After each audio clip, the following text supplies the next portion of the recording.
quiet of the mountains, a warrior kneels before an ancient temple. His hands are calloused, his eyes fierce but calm. The wind whispers through the trees as the distant sound of a bell echoes, breaking the stillness. This is not the calm of comfort, but the silence of discipline. This is the silence where fear dies and strength is born. The path of the samurai is not a path of ease. It is a journey through fire, a transformation forged not in comfort, but in the sharpening of the spirit. It is the deliberate step into discomfort, into pain, into the unknown. The warrior's greatest challenge is not the battle before him, but the battle within. To silence the noise of the ego, to endure where others would flee, to destroy what holds him back from his true power. This journey is not for the faint of heart. It is the path of awakening, where the mind is tempered, the ego shattered, and mastery achieved. If your spirit resonates with these words, remain and walk the path with us. The young warrior stands at the edge of the village, his gaze fixed on the towering mountains in the distance. The wind brushes against his skin, and the scent of pine fills the air. His heart pounds, thumping in his chest like a war drum, resonating with the anticipation of the path ahead. He knows this is the moment, the beginning of something that will define him, break him, and rebuild him. His mentor, the elder who has seen the rise and fall of countless warriors, watches quietly from a distance. There is no instruction given, no word spoken. Instead, the elder's presence alone commands understanding. The warrior steps forward, his feet sinking into the earth as he walks toward the temple. His mind races, filled with 1,000 thoughts, 1,000 worries. How will he measure up? What dangers lie ahead? Will he have the strength to endure? But his mentor's voice pierces the air, low and deliberate. Do you seek the path of the warrior? The question isn't asked to find an answer. It's asked to confront the warrior's soul. In that moment, the warrior's world falls silent. The weight of his doubts, his fears, and his uncertainties begins to shift. The noise that has filled his mind for so long, the endless thoughts, the expectations, the insecurities, begins to fade away. And there, in the vast emptiness of that silence, something profound begins to stir within him. The true battle of the warrior is not against an enemy, but against the chaos that lives inside. The elder's words cut through the stillness, deeper than any sword could. This is where you begin, he says, motioning to the sacred ground surrounding them. Not with a weapon, but with silence. The young warrior stands, uncertain. Silence feels like an absence, empty, hollow. But the elder's gaze holds a quiet wisdom, as if he can see straight into the warrior's soul. As the sun rises, casting long shadows over the stone paths, the young warrior finds himself seated, legs crossed, before the temple's ancient steps.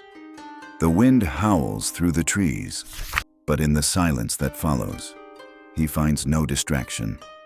This is the first lesson: to listen, to hear not just the world around him, but the noise within. The warrior's mind begins to unravel. Thoughts rush in, uninvited, fears of failure, doubts of his own worth. But as he sits, he realizes that every time he attempts to silence them, the noise only grows louder. It is not until he accepts them, until he allows them to exist, that the true lesson begins to unfold. Silence is not the absence of sound. It is the presence of awareness. And within that awareness, the warrior faces his first battle. To be still, to be present, to confront what lies hidden beneath the noise. As the minutes pass, he begins to understand this silence, this discipline, is a weapon in its own right. It is the mirror that reflects his deepest truths, the calm before the storm of his transformation. Silence has shown him the path, but the next trial will require him to face the greatest enemy he will ever know, the self. The young warrior stands before the elder, his sword drawn, his muscles tense. The air between them crackles with unspoken tension. This is not just a fight of strength, but a test of spirit. His mentor, a man whose hands have shaped countless blades and whose wisdom has tempered many a heart, watches him with steady eyes. The warrior's gaze burns with determination, but beneath it, there is a flicker of doubt, a whispering fear. The first strike comes swiftly, almost instinctively. The young warrior moves with speed, thinking that his strength will carry him through. But the elder's movements are like water, fluid, precise, and unhurried. He parries the strike effortlessly, his eyes calm, his body unmoved. The young warrior strikes again and again, each time with increasing desperation. But each time, he is met with the same response: calm, deliberate, and utterly unyielding. With every failed strike, his frustration grows. He can feel his heart pounding, the heat rising in his chest, the sweat clinging to his brow. But it's not the elder's sword that he is fighting. It is his own pride, his own fear, his own sense of self-importance. The more he pushes, the more the elder remains unchanged, a silent mirror reflecting his own weaknesses.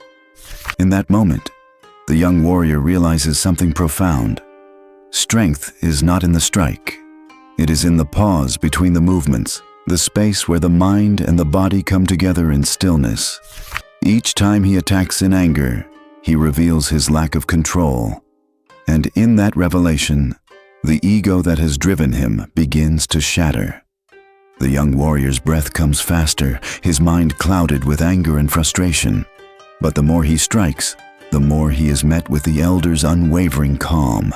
In the rhythm of the fight, there is no victory for him, no glory, only defeat. And in this defeat, the realization sets in. Strength, true strength, lies not in the ability to overpower, but in the mastery over oneself. The elder's voice, low and steady, cuts through the chaos of the warrior's mind. A warrior who fights with ego is already lost. The young warrior pauses, the weight of the words settling deep within him. The battle is not against the elder. It is against the pride that blinds him to his true potential. The elder does not need to move fast, for he knows that the true test of a warrior's spirit is not in how fast they strike, but in how deeply they can hold their center. The warrior takes a breath, steadying himself. He no longer charges forward in blind fury, but stands still, facing the elder with calm determination. The next strike is not one of aggression, but of presence. And in that moment, the elder's sword lowers, not as a symbol of defeat, but as an acknowledgement that the warrior has begun to understand the true nature of strength. The ego has been shattered, but the warrior's journey is far from over. Now that the ego has been broken, the warrior must learn to endure, to rise from the ashes of his former self, disciplined and unyielding. The first rays of dawn break through the mist, casting a pale light over the training grounds. The warrior rises, his body aching from the previous day's efforts. It is still dark, but the path before him is clear. There is no escape from this routine. The mentor, silent and unwavering, watches from the shadows, his eyes sharp, his presence a constant reminder of the path ahead. The warrior's body moves, though tired, through the rituals of the day. He strikes, he blocks, he breathes, again and again, each movement more deliberate than the last. Sweat drips down his forehead, stinging his eyes, but still he does not falter. There is no reward, no praise, only the quiet satisfaction of knowing that he is doing the work that must be done. Every day is the same, yet every day feels different. The warrior's muscles grow stronger, but his spirit is where the real transformation takes place. Each drop of sweat, each bruise, each aching bone carries with it the weight of his journey. The fire of discipline is not kind. It burns away the impurities, leaving only what is essential: strength, focus, resilience. And still, the mentor speaks little. His silence is both a lesson and a challenge. The warrior must learn to move beyond words, beyond thoughts, and into the pure action of becoming.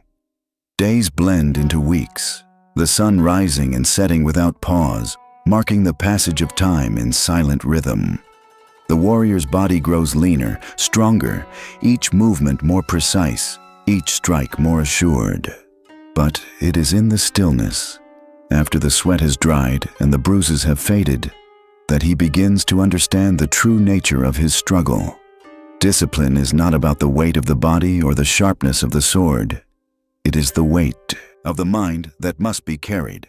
Every morning the warrior rises with the same commitment, the same purpose, and every night he collapses with the knowledge that tomorrow will be the same. And yet, in this relentless repetition, a quiet transformation occurs. The ego, once driven by pride and ambition, begins to dissolve in the heat of constant effort. The pain, once unbearable, becomes a familiar companion, no longer feared but accepted as part of the path. The mentor watches all of this, his silence not one of judgment, but of quiet approval. The warrior is changing, becoming something more than he ever was, not just a master of his craft, but a master of himself. The warrior has learned the discipline of the body, but now the time has come for him to face his greatest fear, the fear that lies within. The warrior stands at the village's edge, eyes fixed on the distant horizon. His breath is shallow, his heart thumping violently against his chest. The sound of drums fills the air, distant but growing louder. The enemy is coming. It is not the sight of the enemy army that grips him, but the invisible enemy that has always been there. The fear inside. The sun dips low, painting the sky with a fiery orange hue. But the warrior feels cold. His fingers twitch around the hilt of his sword, but his mind races with doubt. What if he fails? What if his discipline, his training, all that he has worked for is not enough? The warrior tries to steady himself, but the truth is undeniable. Fear has a grip on him, and it is a force he has not yet mastered. Then, in the midst of his spiraling thoughts, the mentor's voice echoes in his mind, as clear as the sound of a bell. Fear is not your enemy. Fear is your teacher. The words strike deep, reverberating through the warrior's body like a shock. He is not here to defeat his enemies with brute force, nor is he here to vanquish the fear that paralyzes him. He is here to understand it. As the enemy approaches, the warrior's mind shifts. Fear is not a wall to climb over, but a path to walk through. His breath steadies, and the world seems to slow as he takes his first step forward, away from the comfort of his doubts. The battlefield, once an overwhelming ocean of chaos, now feels like a clear river. The enemy's movements no longer a storm, but a predictable flow. His sword feels lighter now, not because of strength, but because of acceptance.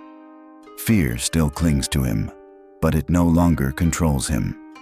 The warrior steps into the fray, not with the mind of a conqueror, but with the heart of a learner. He moves with purpose, not rushing to destroy, but to understand. Each strike is not an attack against an enemy, but a response to the inner battle that has raged for so long. In that moment, he realizes that the fear is not the enemy. The enemy is the belief that fear should be defeated. The warrior's greatest victory is not in killing his foes, but in standing firm, in acting, despite the fear, in learning from it, and in mastering it. The warrior has conquered his fear, but the path ahead is not one of victory, but of transformation. To rise as a true warrior, he must leave behind everything he once knew. Chapter 5. The Path of No Return, Part 1. The sun has long set, leaving only a sliver of light on the horizon as the warrior stands at the edge of his village. Behind him, the familiar paths, the homes, the faces he has known all his life. All of it now feels distant, like a dream fading away. The weight of the sword at his side feels heavier than ever, but it is not the physical burden that presses him. It is the weight of everything he must leave behind. His past, his identity, his comfort. All must be cast aside. The mentor stands beside him, silent as always, but his presence speaks volumes. The journey ahead is not one that can be turned back from.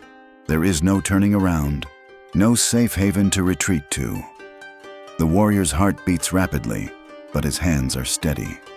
The first step is always the hardest, but it is only through this first step that the path truly begins. The warrior takes a breath, feeling the chill of the night air. There is no going back now. He steps forward, leaving everything familiar behind. The past he clings to fades, and the unknown begins to unfold before him, vast and silent. The path of the samurai is not one of comfort, nor one of ease. It is a path of transformation, and transformation only comes through destruction, the destruction of the self that once was. With every step, the warrior's world shifts. The village fades behind him, but so too do the ties that bound him to it. His memories, once vivid and comforting, now feel like ghosts, distant and unreachable. The warrior walks alone now, carrying only the lessons learned, the discipline forged, and the spirit that refuses to break. There is no comfort in the unknown. There is only the rawness of existence. The warrior feels the absence of the life he once knew, the family, the friends, the village that once defined him. They are gone, and so too is the man he used to be. In this emptiness, he begins to understand the truth of his path. To awaken power, to rise beyond the limitations of his past, comfort must be destroyed. He must learn to live without the safety nets, the familiar faces, the constant reassurance. The mentor, still beside him, remains silent, but his gaze speaks of the inevitable. The warrior will not return to who he was. There is no turning back. The only way forward is through destruction, not of his enemies, but of the self that stands in the way of his true potential. The warrior is no longer the man who walked into the mountains, unsure and untested. He is becoming something else entirely. Having let go of his past, the warrior now stands ready to embrace the full scope of his transformation. Mastery lies not in his craft, but in his ability to lead, to guide others along the path. The warrior stands at the highest point of the mountain, gazing out over the land below. His body is no longer a stranger to pain, and his spirit is no longer bound by doubt. The sun, low in the sky, casts long shadows across the earth, as if to remind him that time, like the shifting light, is ever in motion. The journey that began with silence and struggle has come full circle, but this is not an end. It is only the beginning of something deeper. The warrior's hands no longer tremble when he draws his sword. He moves with an assured calm, each action deliberate, each strike precise. But it is not the sword that makes him a master. It is the calm within his mind. His body has been tempered, his fears dissolved. But now, the true test is not in the battles he faces, but in the way he leads others. The village he once called home now looks to him for guidance, for wisdom, for strength. The warrior has learned that mastery is not about defeating others. It is about conquering oneself. He speaks little, but his presence alone is enough to command respect. His leadership is not forceful, but rooted in the quiet strength of self-discipline. He teaches not with words, but with actions, guiding others not toward victory over external enemies, but toward mastery of their own minds. The warrior's eyes, once full of uncertainty, now reflect the calm of a man who has overcome his own inner chaos. He no longer seeks to prove his strength through victory, but through the discipline that governs his every step. When others look at him, they see not just the warrior, but the man who has conquered the greatest of all enemies, the self. The lessons he imparts are simple, but profound. The true fight is never with the sword, he tells them. It is with the mind, with the spirit. Master those, and no enemy can defeat you. His words are not commands, but invitations. Invitations to journey inward, to face the discomforts and fears that lie within, and to transcend them.